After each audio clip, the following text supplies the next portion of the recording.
local. Aí estão as 10 regiões em que a cidade foi dividida. A nossa seria essa região em cinza. Não está funcionando não, certo? Que abrange os 3 bairros, Cora do Meio, Atalaia e Aeroporto. Então, pronto, vamos para os conceitos, viu, gente? Alguns já assistiram várias audiências, então pode até parecer repetitivo, mas entenda-se que o público-alvo é diferente e todo mundo tem o direito de receber a mesma informação, né? Então, a gente vai, mais uma vez, passar esses conceitos. São os conceitos mais polêmicos, certo? Talvez os mais complicados, por isso que é importante esclarecer, porque se você lê, talvez não entenda, porque é um assunto técnico, muito técnico. E são aspectos que vão mexer diretamente com o nosso dia a dia, porque disso vai depender como é que a cidade vai crescer, vai ser ocupada, o que vai acontecer com o trânsito, com o clima, com o meio ambiente. Depende desses parâmetros aqui. Tá? Os demais temas do plano, que são muitos, estão nesse material, são importantes todos eles, mas a gente entende que uma leitura do material pode ser suficiente.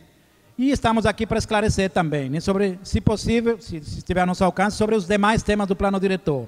Políticas sociais, desenvolvimento, certo? A questão de uso e ocupação do solo, todos os temas que o plano trata, certo? Então vamos entrar nesses conceitos fundamentais.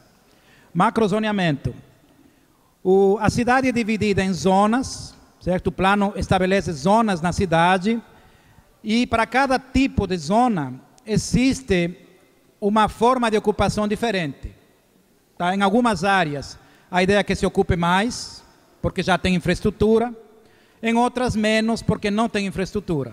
Então, por exemplo, nós temos as zonas de adensamento preferencial, que é a área central da cidade.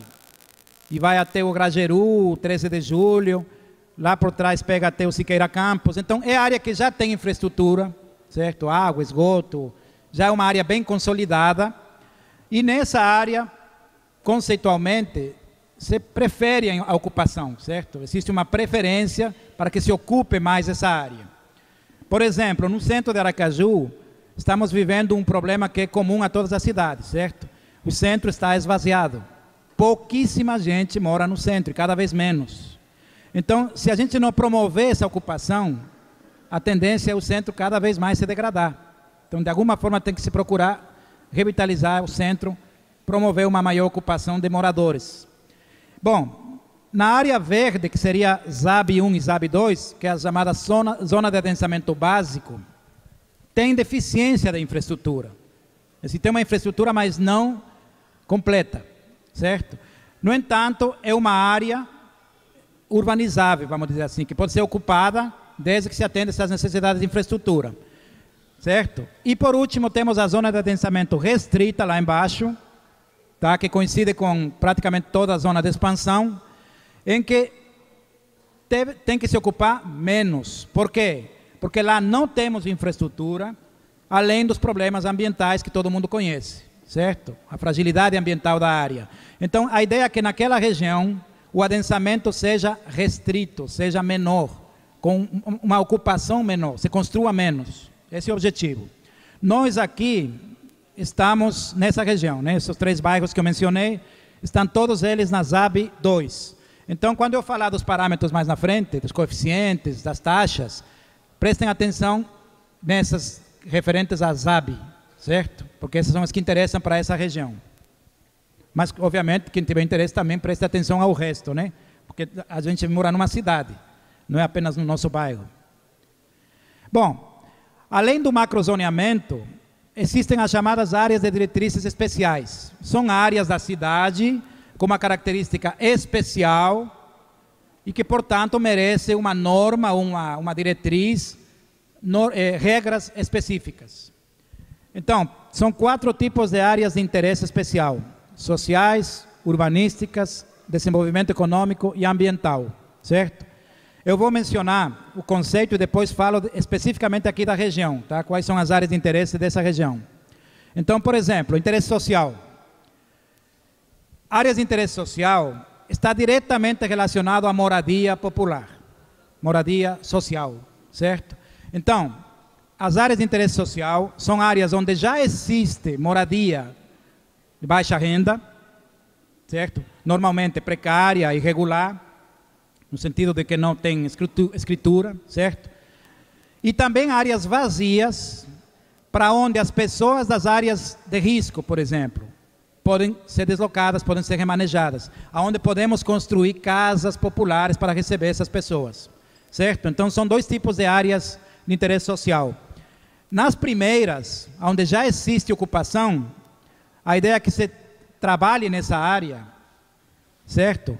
Dando melhores condições de vida. Agora, se for uma área de preservação ambiental, onde tem risco, as pessoas têm que ser deslocadas para as outras áreas que eu mencionei, certo? Se for possível, na área deve se promover melhora da qualidade de vida, equipamentos, urbanização e regularização fundiária, certo? Eu vou passar um mapinha aqui para mostrar nessa região o que é que nós temos de áreas de interesse social. São basicamente 3 áreas. Toda essa parte chamada invasão da Coroa do Meio, tá? Que na verdade envolve parte da Atalaia também, né? As margens da Nova Avenida. A Vila do Queijo, que os senhores conhecem muito bem, certo? Que é um local muito pequeno, mas que caracteriza uma área de interesse social, aqui na Atalaia, né? Não sei se não conhece, bom, fica nessa região aqui, né? Eu acho que a maioria deve conhecer, porque não estou funcionando aqui, certo? A Vila do Queijo. Quem não conhece a Vila do Queijo? A Vila do Queijo tem uma história interessante, o nome é interessante, né? Na verdade é o seguinte, é uma ocupação de um trecho de rua. A rua virou casas e a calçada virou a rua deles. Certo? Então eles ocupam um trecho de rua, onde a calçada é a rua por onde eles transitam a pé, né? Entendeu? E o nome é porque a maioria dos moradores são as pessoas que vendem queijo na praia. Pode perguntar a qualquer vendedor de queijo na praia, onde você mora. Você vai ver que a maioria mora nessa Vila do Queijo, daí o nome. Então esse é um caso característico da área de interesse social. Se eles devem permanecer ou não, deve ser discutido. Agora, o que não pode é eles ficarem sem moradia. Se eles vão sair, vão ter que ir para algum lugar. E as novas diretrizes nacionais de habitação social estabelecem que deve-se procurar local próximo ou no mesmo local onde eles estão, na mesma região, que é o que aconteceu aqui na Coroa do Meio, né? As pessoas não foram deslocadas para longe, Santa Maria, ou permaneceram na região. Então, esse é um dos objetivos. Bom, então, nessas áreas, tem que se promover ou urbanização, ou remanejamento, e quando há urbanização, regularização fundiária, porque não adianta ter infraestrutura se você não tem segurança na pose. Quem não tem escritura, seu imóvel vale menos, sua casa vale menos, não pode vender, é difícil, tem mais dificuldade para financiar alguma coisa com base na garantia da casa.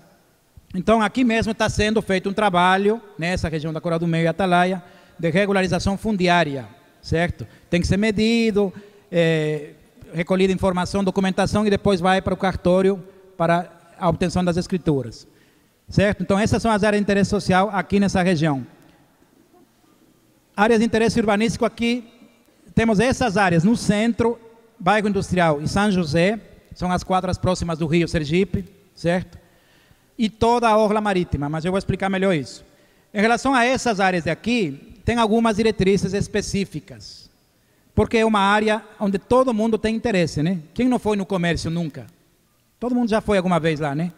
Então, é uma área de atrativo da cidade, que tem que ter uma restrição maior na ocupação, um controle melhor. Por exemplo, na audiência da 13 de julho, a gente colocou que nessa AIU3, Área de Interesse Urbanístico 3, no bairro São José, tem uma limitação de 2 pavimentos no gabarito, na altura do prédio. E o objetivo é preservar a paisagem das casas antigas que existem na região, certo? É um exemplo. Bom, aqui eu explico melhor a orla, as praias. As praias são áreas de interesse urbanístico, mas não é a região da avenida, é entre o asfalto e o mar, ou seja, a areia, as praias literalmente, certo? Então existem normas urbanísticas, eu não vou ler, obviamente, porque é muito comprido isso aí, mas existem normas para a ocupação dessa área, certo? Distância entre os bares, entre os restaurantes, ou entre as edificações do próprio restaurante. Não pode se vedar a passagem para a praia, não pode se usar muros, não pode ter estacionamentos privativos. E fala também da questão de arborização, que deve ser utilizada na região.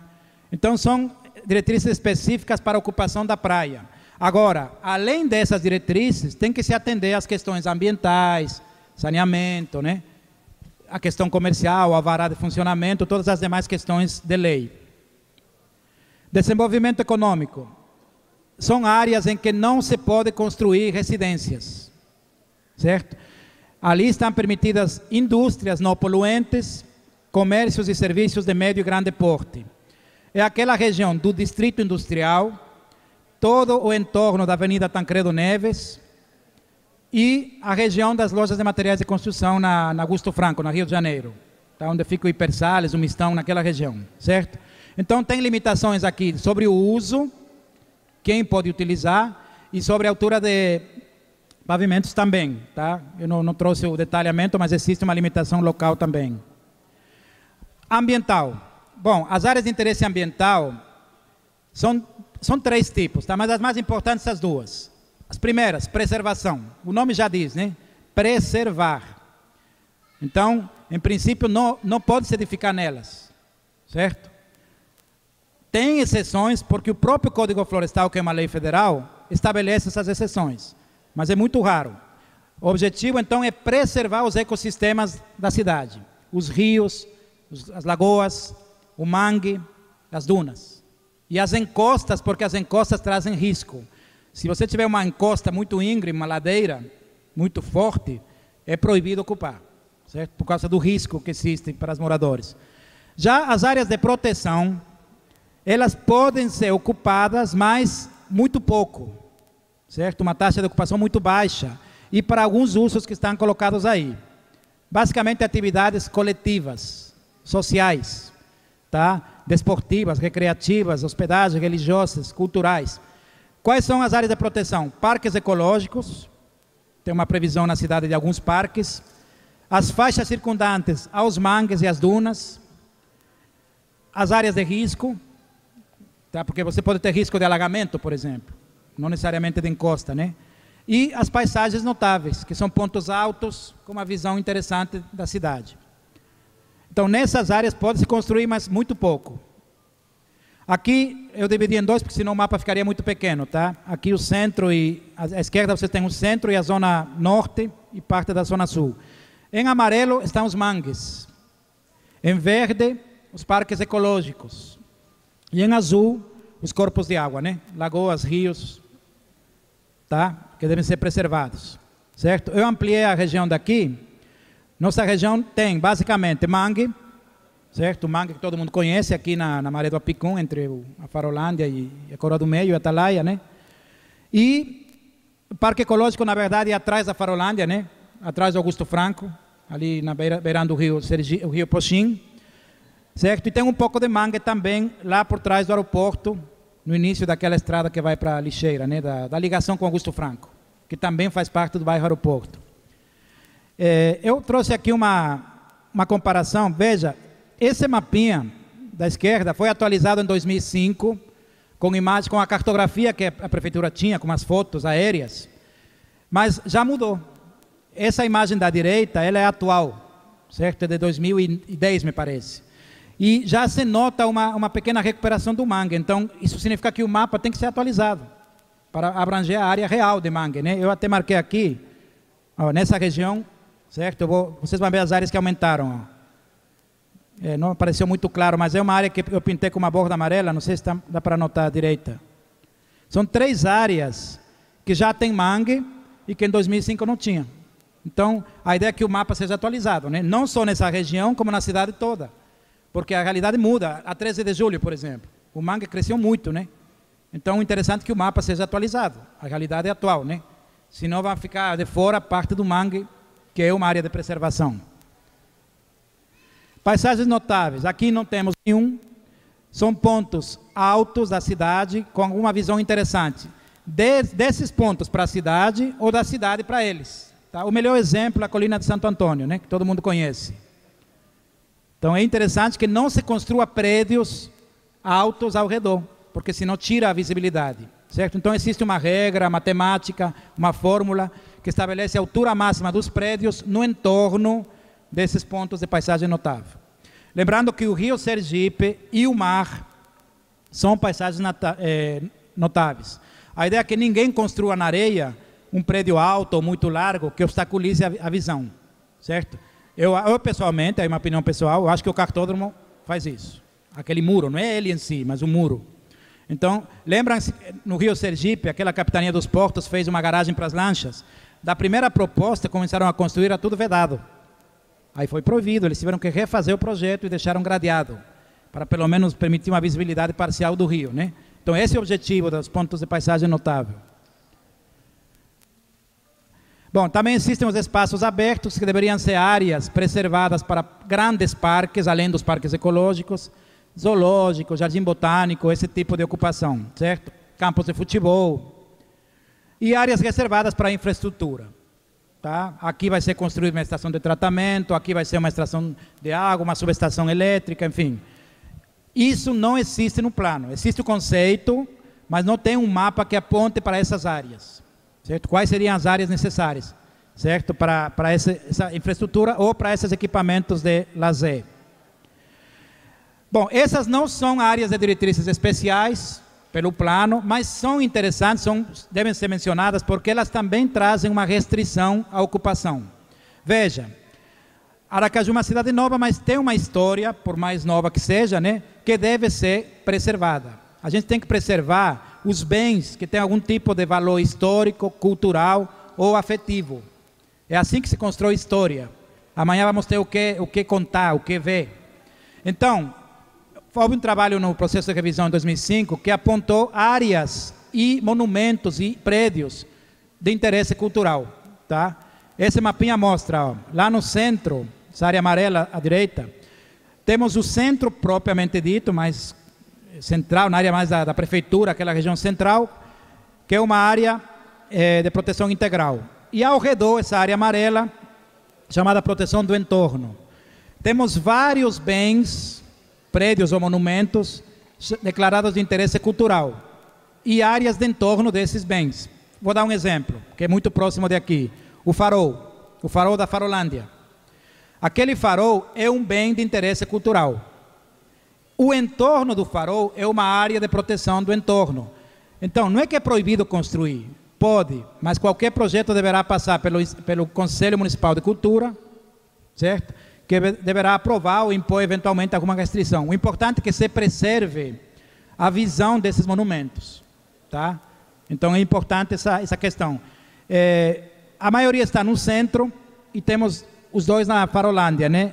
Se bem que na região, esse de baixo, que fica no Palácio de Veraneio, ainda é chamado de Atalaia, né? Pela lei atual de bairro, seria Atalaia, tá? Aquela área do Palácio de Veraneio, aquela pracinha, depois chega até atrás do Miguel. Toda aquela região, por causa das casas que existem lá da década de 40, 50, aquelas casas de veraneio, certo? Bom, tem uma lista, eu não vou mencionar, mas tem uma lista de 82 imóveis ou monumentos que são declarados de interesse cultural. O que significa? Que são aptos de tombamento. Tá? Mas já, mesmo não sendo tombados, já tem restrições para reforma, ocupação, demolição. Você não pode demolir, certo? E tem a lista também dos bens tombados pelo Estado, que são alguns, e pela Prefeitura, que são apenas 2, até o momento. A União nunca tombou nenhum bem em Aracaju, certo? Então também consta na lista, mas não aparece nenhum X marcado ali. Bom, e agora sim os números. São os parâmetros que determinam quanto podemos construir, como, mais próximo, mais afastado, mais alto, mais baixo, que quantidade de metros quadrados podemos construir em cada terreno. Coeficiente de aproveitamento é o mais importante dos índices, tá? É o mais polêmico. Por quê? Porque é ele que diz quanto pode ser construído. Como se calcula? Basta dividir a área construída, o que se pretende construir, pela área do terreno. Por exemplo, uma pessoa compra um terreno de 8 por 20, 160 metros quadrados, certo? E ele quer construir uma casinha de 2 pavimentos, e somada a área construída dá 240 metros quadrados. É a quantidade, a metragem, né, para fazer o contrato com o empreiteiro, enfim. Divide pela área do terreno, pronto. Esse resultado é o coeficiente de aproveitamento. Nesse exemplo que eu coloquei aí, seria 1,5. A pergunta é, eu posso construir com um coeficiente 1,5? Pode. Se eu quisesse construir com coeficiente 5 vezes a área do terreno, posso? Não pode. Então tem limites, tem números máximos para esse coeficiente. Tá? Estão aqui, ó. Para cada zona existe um limite básico e um máximo, que eu vou explicar já. Na nossa região, que é ZAB, lembram? É uma zona de adensamento básico. A básica é 2 e a máxima é 3. Nas áreas de interesse social, 1. Então essa área da coroa do meio aqui atrás, que está como área de interesse social, o coeficiente máximo é 1. E faz sentido, porque se é uma área de interesse social, por que alguém vai levantar 6 pavimentos? Qual o objetivo? Não é social, não é moradia. Entendeu? E a área de interesse urbanístico 4, que é essa região da areia, entre a pista e o mar, tem um coeficiente máximo de 4, que até agora eu não entendi. Certo? Máximo, não é o básico. Mas por que é maior que os outros, não entendi. Confesso que eu não sei o motivo. Porque a ideia lá é construir bares, apenas bares e restaurantes, não pode construir mais nada. E bem espaçados um do outro, né? Então não faz sentido esperar uma coisa muito grande lá. Bom, o que significa 2 e 3? Reparem, coeficiente básico 2 significa o seguinte: todo mundo tem direito de construir até 2 vezes a área do terreno. Se seu terreno é 160 metros quadrados, como aquele que eu mostrei, então você tem direito de construir o dobro, 320 metros quadrados, por essa proposta, tá? Pode ser que mude. Mas se essa proposta vingar, então, cada um teria direito de construir 2 vezes a área do terreno. Mas eu quero construir um pouco mais. Pode, até 3 vezes. Mas aí tem que pagar uma diferença, que se chama outorga onerosa. Tá? É feito um cálculo em função de quanto você ultrapassou esse 2, esse básico. Você calcula o valor venal do terreno, o valor comercial do terreno, você aplica um percentual e você calcula o valor. Chama-se outorga onerosa, certo? E com isso você pode chegar até o máximo, que seria 3, para essa região, certo? Então, pense na cabeça assim, eu tenho um terreno de 200 metros quadrados, eu posso construir até 400, sem problema nenhum. Até 600 mais pagando, certo? Agora, não é só coeficiente que determina como posso construir, né? Tem os outros parâmetros que vamos ver agora. Tá, antes de continuar, mudou. Do plano atual que está vigente para a proposta do novo plano, há uma redução desse coeficiente, de 3 para 2, o básico. E o máximo aqui, de 4 para 3. O que significa? Que vai se continuar construindo, mas com menos intensidade, certo? Ou seja, os prédios vão ter que ser um pouco menores, os grandes, né? Para quem tem uma residência unifamiliar, não muda absolutamente nada, porque com certeza está com um coeficiente abaixo do mínimo. Então não tem problema nenhum.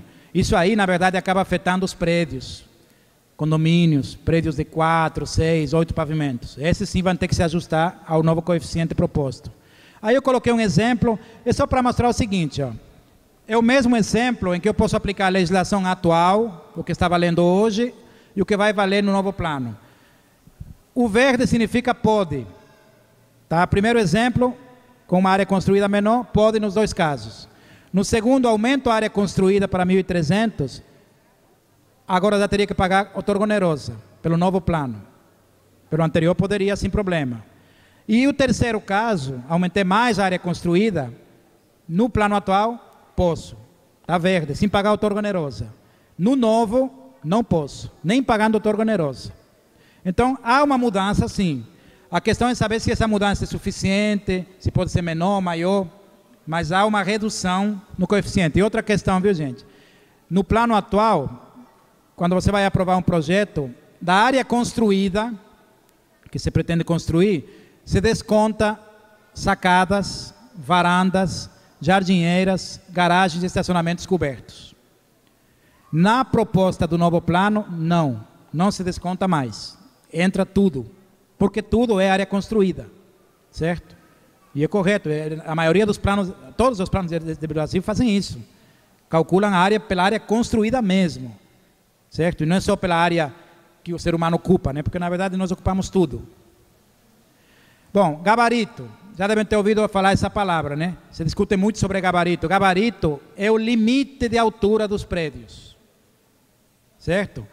Aracaju teve um gabarito de 12 andares, uma lei de 79, e depois, na década de 90, no final dos 90, começou a flexibilizar, e chegou a ter 16, em alguns casos 18 pavimentos, certo?